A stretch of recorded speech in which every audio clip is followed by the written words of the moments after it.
Well, I mean, when I got out of high school, I wanted to be, for some reason I got in my head that I wanted to be an architect. And then when I went, but then I was really strong in math. I was always really strong in math. And in my head in high school, for some reason I thought that architecture was kind of the marriage between being artistic and like being cool and designing houses and designing the way they're built. But then when I went to college, I went to college for architecture, but then I realized that those are two very separate things. Like the art part is architecture, and then the math part is engineering, architectural engineering. So I got out of architecture, went into architectural engineering, found it super, super boring and dropped out and didn't know what to do. So then I was like, I'm gonna just go straight up math, because I really liked math. And I was taking some higher level advanced math classes, and it was really awesome. Like these cool, like proving any proof through axioms and all this weird abstract stuff, which was great. I loved it. But my family talked me out of it, because I think that if you're going to become a math major, you got to stay in school for like 12 years, and then you're writing books, and then you're teaching. And so I went into computer science, and I went into it, ironically or appropriately enough, thinking, well, and I'm not super into coding. Like I wasn't like, I listened to like Brandon talk during Hack and Slash, and how he was like ripping Nintendo cartridges apart at 8, and like Paul Dubois will talk about how he was hacking things. And you know, I programmed on Commodore 64s back when I was a really little kid, all the really early basic stuff on Commodore 64. I did that, that was fun. But then between that and like getting into college, I never really did much. But I thought code made sense. It kind of tickled my math brain, and I was like, well, I can always go into computer games. Like, I don't know what kind of job I'd get, but I could always make computer games. That took a little while, getting out of school. Like back in I guess this was in '97. And getting out of school, then the computer game industry wasn't nearly what it is now. I mean, it was picking up, but it was still pretty niche and pretty small. And the barrier to entry was like impossible. Like if you weren't already in video games, you weren't going to be able to work in video games. So I bummed around and had some computer science, like some programming jobs. And my first job was super boring, not even worth talking about. My second job was for a .com during the .com boom, which was really fun, but I didn't get much programming done because we were too busy having fun. And then my third job was for telecom, which actually then was enough experience to get me a job doing massively multiplayer online frameworks, which is basically the same thing as telecom. So like telecom is like sending data and pictures from your phone to somebody else or somebody's computer, and then you have this big server in the background that takes that data and routes it to somebody else. And really that's all an MMO is. Like it's just like taking player data, it's processing it and routing it out to other people. So that was my entryway. And then as soon as and that was for The Sims Online. Great game. But as soon as, and that studio didn't last very long. Sims Online came out, flopped, they shut down the studio, and I had only been there for like a year, and I hadn't had that much experience. I'm like, oh great. But then all of a sudden it was super easy getting a job in games. I went to Firaxis, and I was suddenly the multiplayer guy at Firaxis. I was the multiplayer expert. And I was just kind of just like fake it till you make it, man. Just like, you know. And it worked out. I did multiplayer for Civ 4, like we were just talking about, and then a couple other games, Civ Rev. And Civ Rev gave me the experience to do console multiplayer and get through all of the multiplayer TCRs that are on consoles, do all like the profile specific stuff, because they do weird profile stuff on 360 and PS3. And then Julie wanted to move to California, and Double Fine was on my short list. And just because of luck or whatever, they had just lost the guy who was doing everything for them that I was doing it for Firaxis. And so they hired me right away because there was a very specific hole that I was filling, which is, you know, there's a reason for that. And I think we talked about this too. If I interview a lot of people that are looking for jobs at Double Fine, and I always ask, what is it that you just don't want to work on? What is one thing that you just wouldn't want to work on? And it's always multiplayer, networking, TCR stuff, like certification requirements, and all of that stuff is like, that was at the top of my resume. And they were just like, this guy, like nobody else wants to do it. So if you want a job in computer games, find out what nobody else wants to do, which is probably network programming. That's you're in. So I jumped at the end. I got in beginning of 2008. Brutal shipped in 2009. That was very, very, very busy 18 months, super busy. And a big learning experience for me. It was like jumping in a deep end because, I mean, that was a big game and it was pretty complex, and it was a quantum leap from what we were doing at Firaxis, because it was real time and there was action, it was very action oriented, which has a lot of its own issues when it comes to multiplayer. So it's a big learning experience. But that's how I got here. And then since I've been here, how did I get on Massive Chalice? Since I've been here, Double Fine's really good at broadening your experience, because you're expected to kind of be able to jump into a lot of different roles and kind of like do what needs to be done. And so Brutal Legend, I was like multiplayer networking guy, and then Iron Brigade, I was primarily multiplayer, but then it was a small team, so I had to do a lot of stuff like the inventory system and the loot system and the level progressions and the UI and a lot of stuff. I programmed a boss, like the first boss in Iron Brigade I did in script, and it was the first time I ever wrote any Lua script, and it was super fun. Like, I didn't know what I was doing, but Double Fine's just like, well, just go, like, just pretend like you know what you're doing. That's kind of our attitude here, and then you just get it done. And then from there, like, I just kept broadening my experience. Like, then I was on like Connect Party. I was doing completely different stuff. I was writing all these weird shaders and working with Connect. And so Massive Chalice got together. It sounded like a game I'd be really interested in. And I got lucky enough to work on it. So now I'm doing all sorts of different stuff. Like, it's only Chad and me. Chad is, we really want to keep Chad focused on the tactical game, because that's kind of the core. That's kind of really the core game. I mean, the strategy game is important and plays a good role, but it's really just it's a supporting role to the tactical battles. And Chad is really, really focused on that, and so in order to keep him focused on that, I try and take care of everything else around him, and that's like gameplay and strategy for sure, a lot of like systems stuff that we have to worry about. Like right now I'm working on our save load system. We do all the UI stuff. I do except Chad took care of all of that in the tactical battles, but like everything outside of the core tactical stuff I'm kind of responsible for. So yeah, the experience, kind of jumping in, like, and just pretending like I knew what I was doing, and crossing my fingers and just trying hard. That's kind of how I've grown into this guy who can kind of jump into a lot of different things and take roles on that will be what's best for the project. So yeah. A good example is like when I was doing the boss for Iron Brigade. Like, it's the first time I was ever writing script. It was the first time I was ever doing gameplay code. I was working with a lot, and what that is, it's managing, entities and their animations and, and collision and what gameplay falls out of that, and like, it's just managing entities on screen. It's not magic. But just to wrap my head around that, since I had been so in the guts of the system itself, like I wasn't really working with anything on the screen. I was working with like packets over the network, or like data we were saving, or people signing in and out, or controller input, or just like all these abstract concepts that kind of were supporting what was going on the screen, but I never worked with what was on the screen itself. So Patrick was coming from the other direction, where he was all gameplay, and he was doing the other two bosses. So yeah, in that situation, he was a great resource, because I'm like, how do I do this? How do I smoothly stop an animation halfway through its playing if somebody gets hit during an attack? And so he was a really great resource for that. And everybody here, is great and very forthcoming and will stop what they're doing to help, which is great. But the other, there's a lot of times, especially when I went to Firaxis, for instance, and I was expected to do a peer-to-peer networking system, which is similar to what we did to Brutal Legend. In that case, I was the guy who was supposed to know all this stuff. So sometimes you just gotta, just crack, Google's great, man. I'm on Google all the time searching for weird stuff like that. And you'll find people who have the same questions as you do.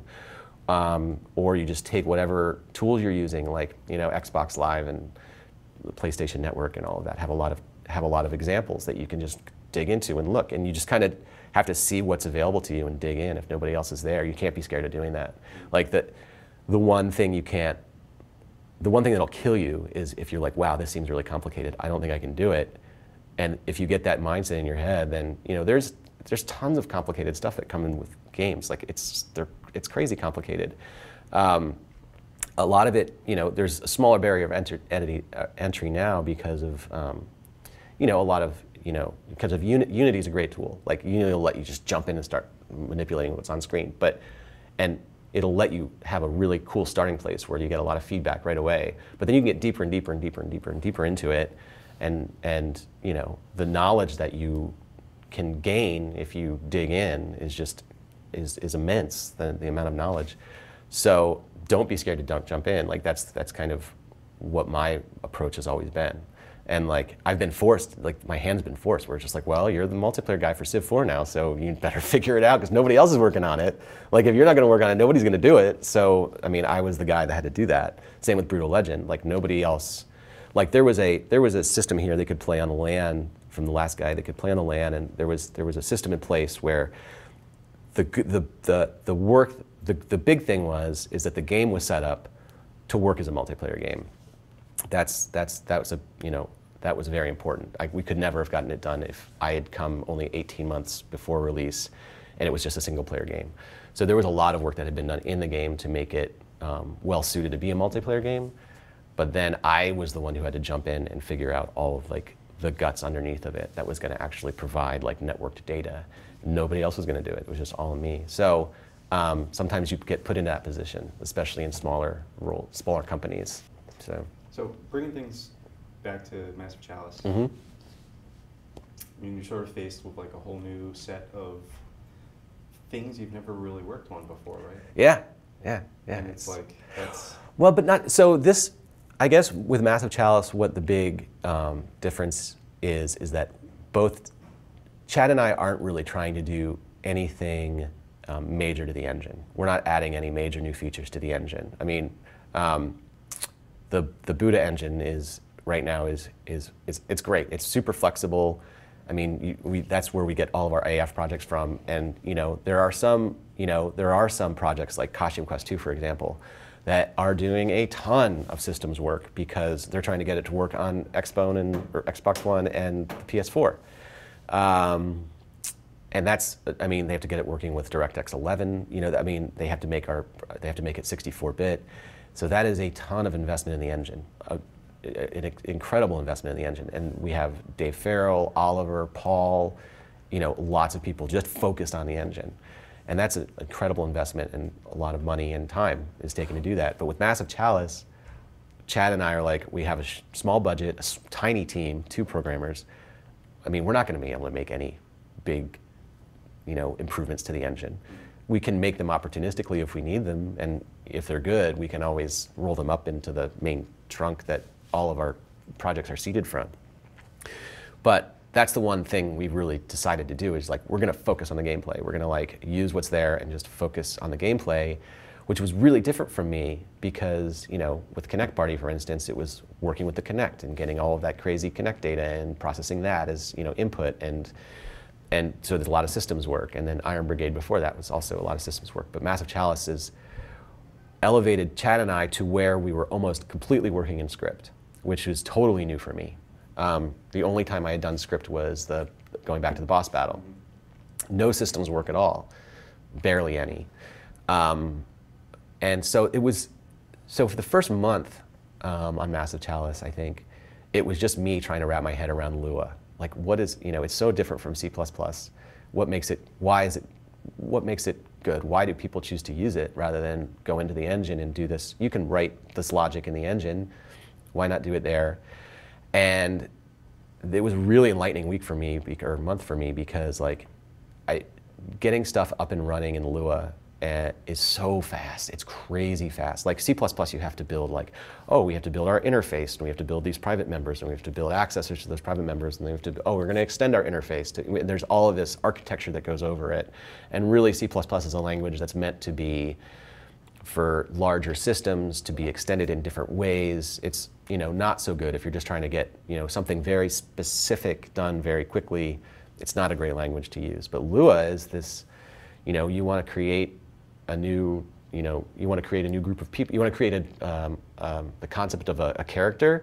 Okay, it's just a table. It's just it's just a bunch of data. It's a bunch of variable names in their data. So you have age equals 16 and height equals 5'3", and like and then you do all this, and then later on you just access that data and you can use it in different ways, and it's just, you can do whatever you want. You can shoot yourself in the foot with Lua. It can get messy because there's nothing really structural holding you in place. Like in C++, you have to give everything a type. Like, oh, this is an integer, this is a float. They're different. But Lua is just like, whatever, man. Just whatever data you want to give me, which makes it really fast to program in and very flexible. So you can go in and like change the rules super fast. And it's been great. It's been amazing. So like, it's actually like changed my mind where I'm like, man, I want to do more gameplay work, because like it was, the barrier of entry to using Lua was really, really low. So like coming from trying to solve problems like creating an 18-player peer-to-peer multiplayer engine for Civ 4 to creating what the concept of a relic is like in Lua, it was almost just like playing with Legos or something. It was just great. It was just like so freeing, and like it's just like, wow, if I change this one number, suddenly the game's way harder, and like if I change this one number, suddenly it's like much more fun for some reason. And like it's just, Lua's really good for experimenting and prototyping. So yes, it was learning something new, but it's design, it's I think Lua's a kind of almost like a beginner's language, where it's designed in a way where it's just like easy to use, jump right in and get things done. Don't worry about any rules, and just focus on what it is that you want your game to do. And that's another thing, is that with systems work, you have to be like, okay, this is going to be used in multiple games. I have to make it maintainable, and I have to make it, other people might have to be using it. But for gameplay, and for like bosses especially, it's just like, it's a one-off. Like you don't need to reuse that code anywhere. Like my boss, like the boss for Iron Brigade, like you didn't have to keep in mind, like I could write whatever I want, any weird hacks or whatever, like as long as it worked for the boss, it was fine. It was never going to be ported anywhere else. And that's true with a lot of the systems in Massive Chalice too. Like we're not going to try and reuse this. We're not going to put this back into Seed and have other projects use it. So just do whatever you want, hack it up. But that being said, like I said before, there is a danger where I'm working with Chad, so I can go in and like hack it up, just whatever. Like I'm just change this. Nah, I don't really need to pay attention to that, and I'm not going to document it. And then like yesterday, Chad's like looking at something. He's trying to figure something out, and he's like, there's this function that you have for research that you're doing, and it's called getTitle. I'm like, yeah, what does it do? And he's like, well, it returns the title. I'm like, well, that's good. And he's like, but you never call it anywhere. You never call the function. You just go straight to the title. And I want to actually extend the function so it does more things. And now I got to change everywhere where you were using it to call the function. And so you still, Lua will let you do that, but you still should probably be working within rules to help other people out who might have to be going into your code. So that's the lesson I'm learning now. So that's my new lesson.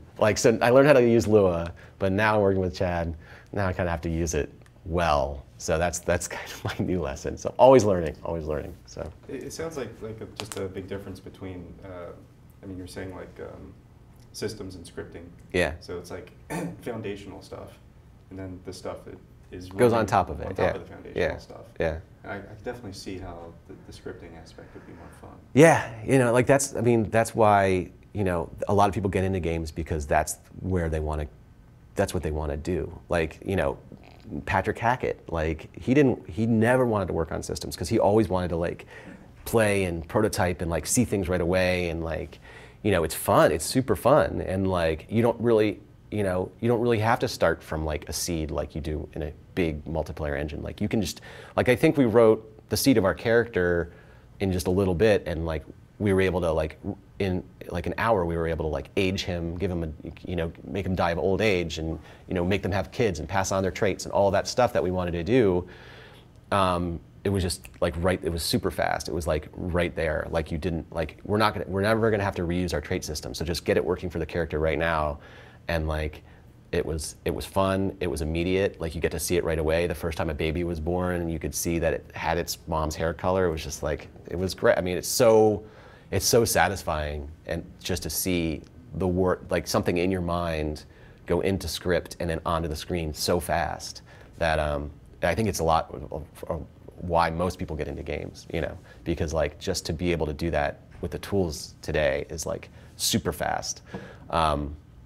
But then, yeah, there's that ugly part that I came from, that you have to do everything to support it too. So, but yeah, I think it's gonna be hard for me to go back to systems after this. Like I mean, I'll do it because Double Fine, needs, they don't only need gameplay programmers, but like gameplay is super fun. Like it wasn't a pain to acclimate myself to doing gameplay. So, yeah. And let's sort of compartmentalize like the major aspects of Master Chalice you Okay. have your hands on. And you said it's mostly the strategy layer. Right. So it's everything. It's everything that you're dealing with outside of fighting monsters in the tactical layer. It's kind of a dual game. You have the strategy layer, and then the strategy layer, and then you have the tactical layer, and we have two programmers, so it kind of made sense to split it up that way.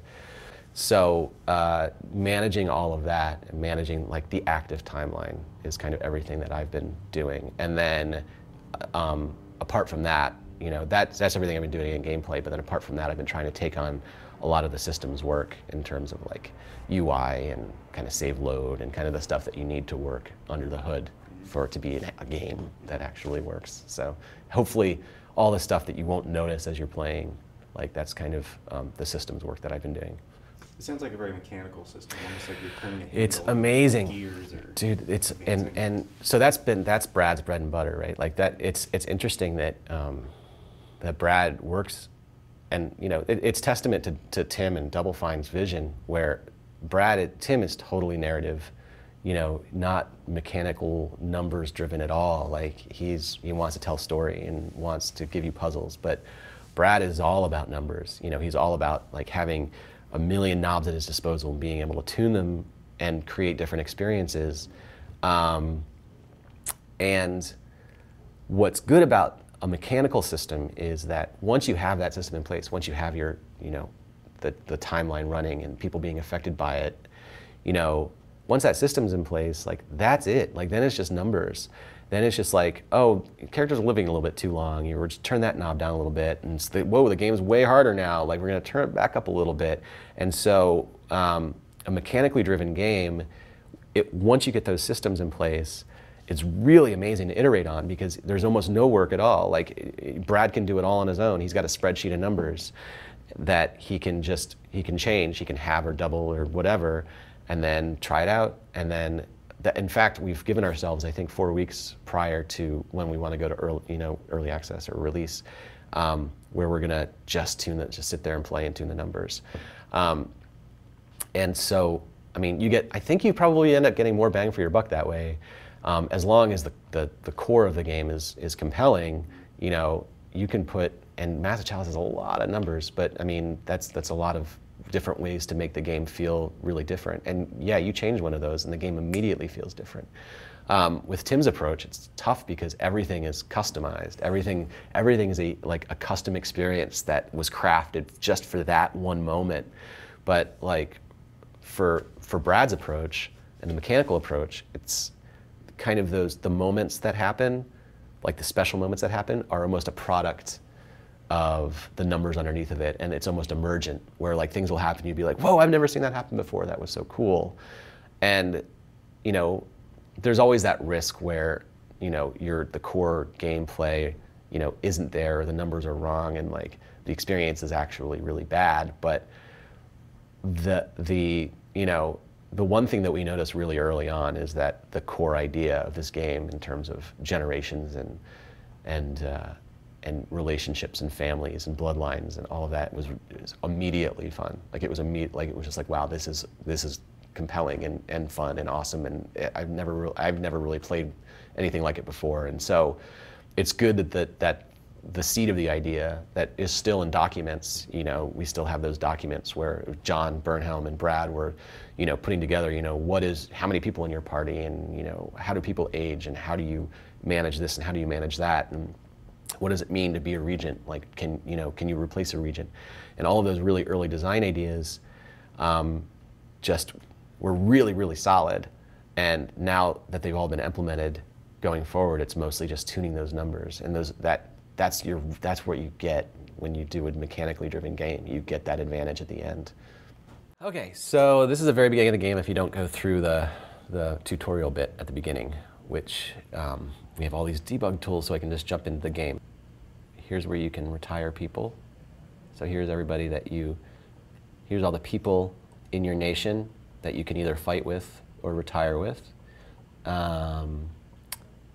They're all pulled from our backer data. Our backers created all of that. Isn't that awesome? And here's where I'm going to just plop somebody in there. Sort them by fertility. Ooh, he's good. So here he is. There's Michael Pitcairn, and then I'll marry him to Carol Everhart. They're going to be great. Okay. So that's what you do. So that's the concept of the characters. So what a character is this is not the character. This is the model of the character. The character is just a bucket of data in Lua. His hair color, his skin color, what class he is, how old he is, his traits, his stats. And this is just the game's representation of him right there. But you can think of him as the character. And here's our overworld, and each of these guys are what we call regions. These are very much like characters. They have a table in Lua that governs them and tells the game about them, and these are just the representations of them. So this one has a keep on it, and it's in the salt stacks, and this one has another keep. With these characters that inhabit this region. So all of these are just kind of divided up into these Lua tables, which I'll show you soon. There's your capital. Now we have upcoming events, and we have this marriage in our timeline, but this is what the core is. This is the core right here, is the timeline, and this is our switch for the timeline, and kind of the main pillar of the game is that time passes, and so when you turn the timeline on, you can see that the timeline starts to go. These people will start to age. So they were 21 and 22 when we started. Now a couple of years have passed. They're 24 and 23. And they might have a baby. Let's see if they have a baby. Yep, they just had a baby. So somewhere in the code, each turn that would pass, and I think right now this is a tunable knob, but the game's running the game updates. The game tells Lua to advance turns 30 times a second. And then Lua determines, based on a knob that Brad created, a number that Brad has, how many turns per second to advance. And I think right now it's 270 days, 270 turns. So each time the game tells Lua, hey, move a little bit, 30 times a second, it advances 270 divided by 30 is 9 turns. So each tick, it tells everything in the game, all the regions. Let me get back out here. All of these regions are told. Our research is told. Our characters are told, hey, 9 turns have passed. What happens to you in these 9 turns? Maybe you have a birthday. Maybe you go from 24 to 25. We're going to roll the dice. Maybe you have a kid on this turn. And that's kind of the key of gameplay, is the randomness, of this game anyway. There's a lot of dice rolls. You can just have it in your head that this game is constantly rolling, a dice with thousands of sides, and if in a lot of cases it's like, if the dice has 1,000 sides, if the number's less than 500, you do something. If it's more than 500, you do something else. So in this case, I think that each day, this couple, based on their fertility, has a number that if they roll higher than that number, they'll have a baby. So those traits are passed on, and those traits are part of the character bucket. Okay, so let's go look at the character bucket. So this is our Lua script editor that we wrote in-house, and we have a character.lua. This is everything that represents a character. So here's an initialization of a character right here, and you can see it has an ID, so it has a unique ID, so we always know which one this character is. You could give it a class, Hunter, Caberjack. You can give it a gender, male or female. You can tell what team it's on. So this character not only represents these guys, but they also represent the demons. So here's how we save. This is a good collection of all the data that this is what our save load system uses to save data about characters. So but all this basically is it's a list of keys of information that we're interested in. So each one of the way that Lua works is that it's a table of a key, which is a name, like roster ID, and then a value, 2. team, I team, it'll be like I team equals the good guys. They have a birth turn when they were born. That's where we extract their age from. This just says, take our current turn, which is the current game turn, which is represented by, hey, represented by this guy. And subtract their birth turn. That gives you how many ages, what ages they are in turns. So you might be 5,000 turns old. What is a turn? We have this constant. We don't want to say, oh, a turn is a day. We might want to change it, so a turn is a week. So we just divide that by whatever this constant is. And these constants, you can tell they're all capital letters. These are the ones that Brad can tweak and turn and stuff. And so if you're 5,000 years old, or if that 5,000 turns old, and there's 100 turns per year, this will return 50. So you're 50 years old. So that's all, but that's all any of this stuff is that you're seeing on screen. It's just this table of data. This is kind of how we tie different things together. This house ID is an identifier in another table of houses. So here's the character houses. So these, this is all the data about each house, right? And this looks a little odd, mainly because this was generated from all the backer data. All of this data represents a character. It'll be everything that you see, everything that we care about with that character is going to be represented by these keys, this data. But look at how much is left of this file. Holy cow. The rest of this file is all just functions that either modify the data or somehow interpret the data, like that getAge function. And that's just for ease of use, so we don't have to do it everywhere. So we use getAge everywhere. Like, we don't care about their birth turn. We don't care how old they are in turns. Like, that doesn't mean anything to the game. We care about how old they are in years when we want to show them. So we have that getAge call everywhere. So, I mean, writing that getAge function just saves us from having just to write this same code over and over and over and over again everywhere. So these functions are just here to help us. And the reason Chad got mad at me yesterday is the research manager, let's see, where's the research, base research, has this nice function called getTitle. And you can call it from anywhere and it'll just get you the title. I never call this though. So I just go straight here. So Chad had to go in and change that so it would actually call this function because he wants to change this function. So what manages all of these tables is the game manager. And the game manager has its own data. There's only one of these. This is the game. This is the top level of the game.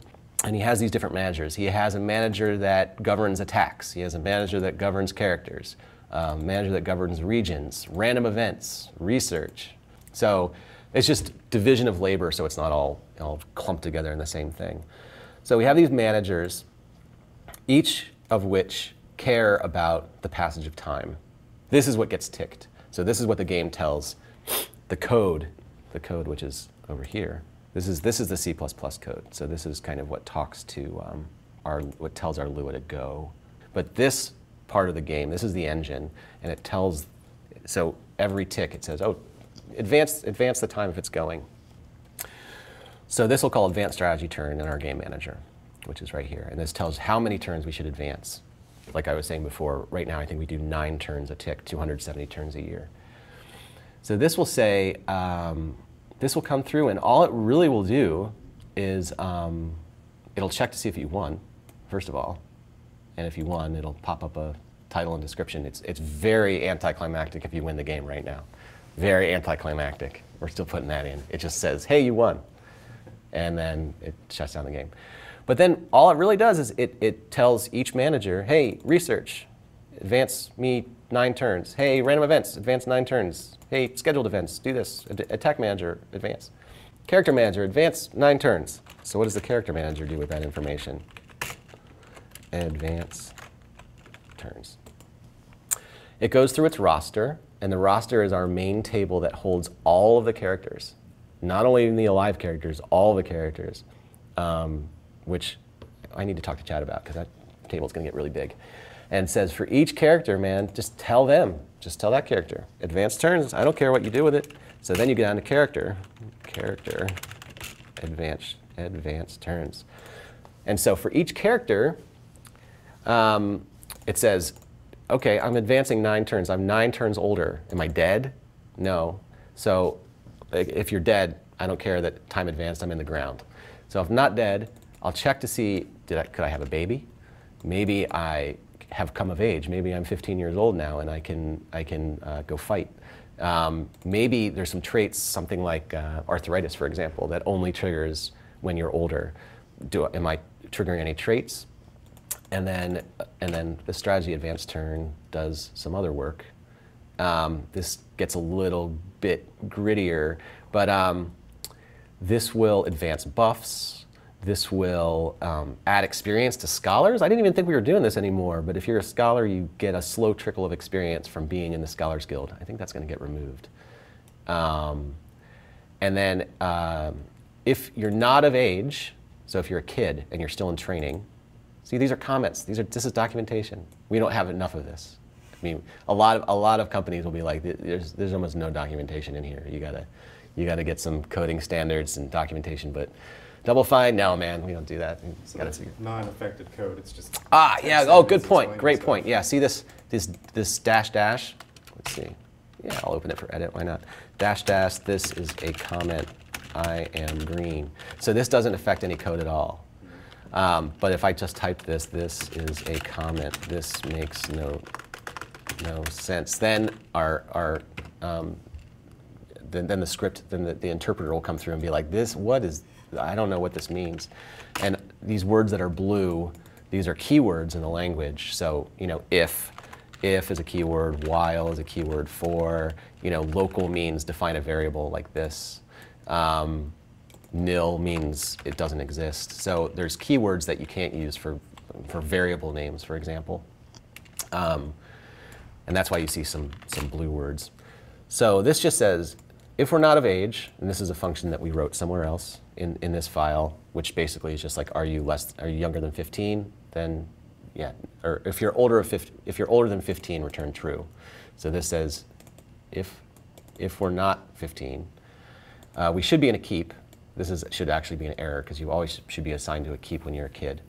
Then you figure out how much XP you get that turn. It's based on the number of commanders. But it's also based on the number of parents that you have and their experience. So if you have a regent parent, take his experience. If the regent's married, if you have a father or mother that's a spouse, you take their experience, and then you give that and then you also take their personality traits and you give them a little bit of what we call a trait score each turn, and you just get a little bit of the trait rubs off on you a little bit each turn, and then when you come of age, then we roll the dice to see if we actually activate that trait. So that's what's happening here. Each turn we do this for each player, each character. In just that code, that's how we manage the complete life cycle of a character. So like character check for death, each turn check for death. We just look, when are we supposed to die? We predetermine all deaths. With the time killer, when we age you, what we actually do is we actually bring your death turn closer. That's how we age you, and we actually push your birth turn back, so that get age function will return the right thing. So we kind of cheat a little bit, where we change when your birthday was. So we say, hey, first before we do this, we check to see if the guy's dead, and then we check to see if he's going to die. So we say, we've advanced these turns, so is the master turn, is this turn up here, that's what the strategy, that's the representation of this data, is that greater than when I'm supposed to die? And then if he did, you play a sound, stinger death, and you die. And then you pop up this show death notification will actually cause the UI to pop something up.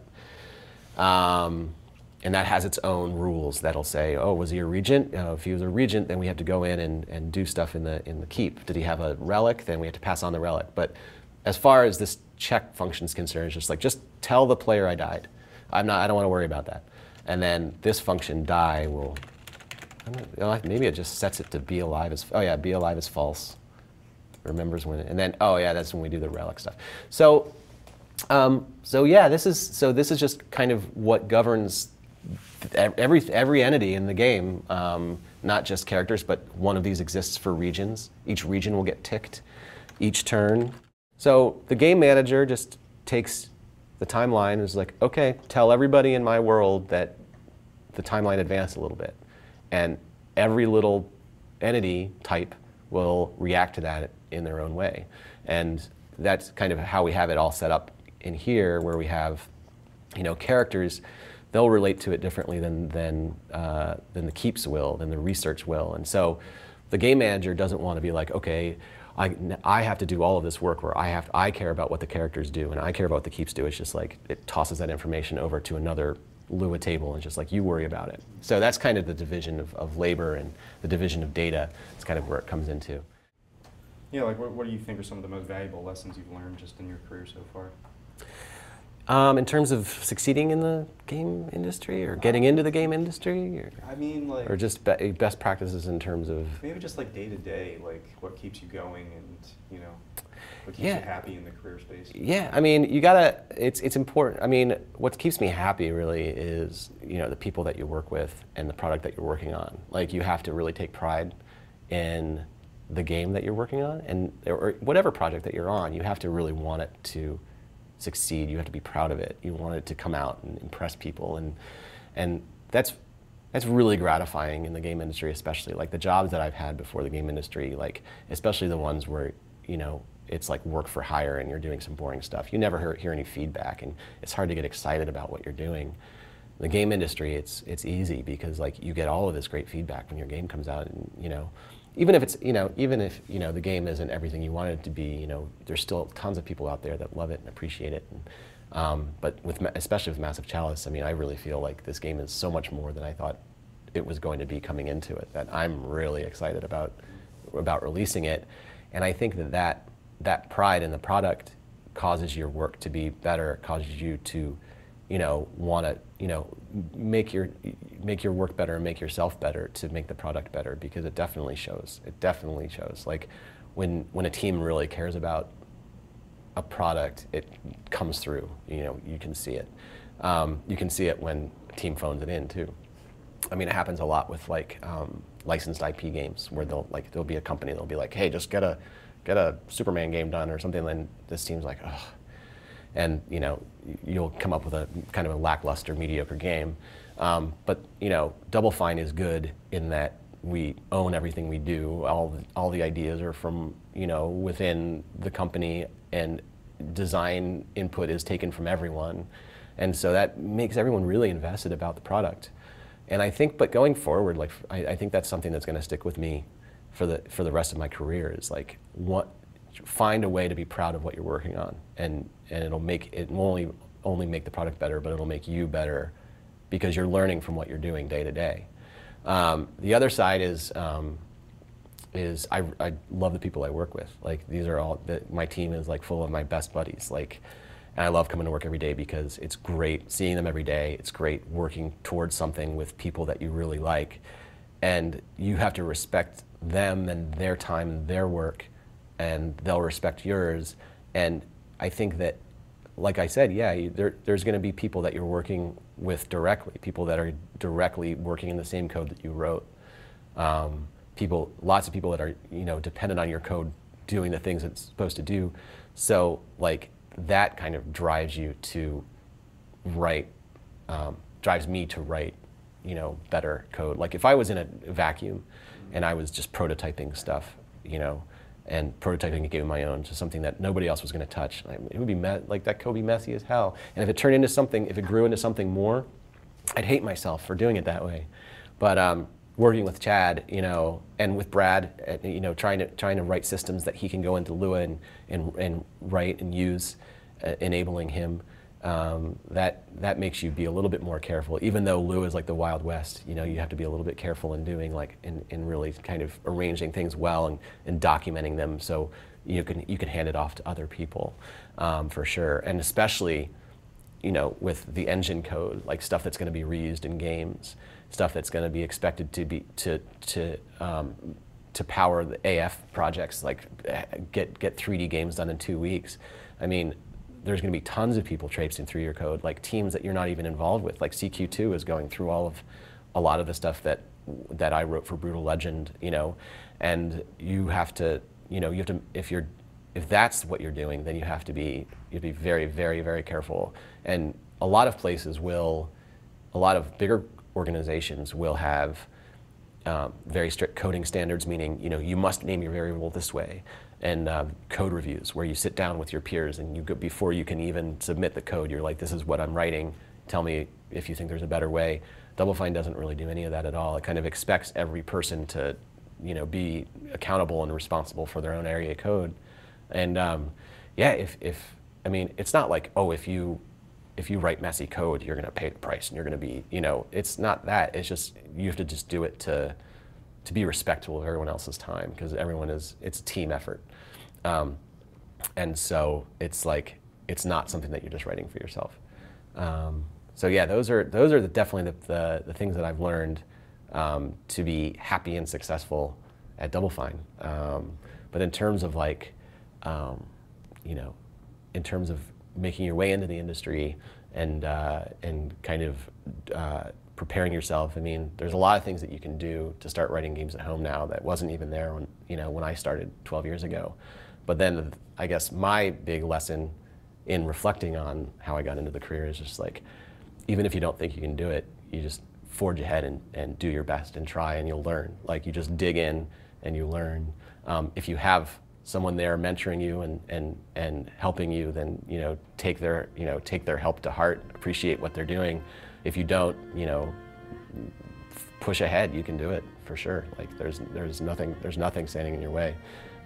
There's resources at your fingertips, so you just figure it out. Yeah.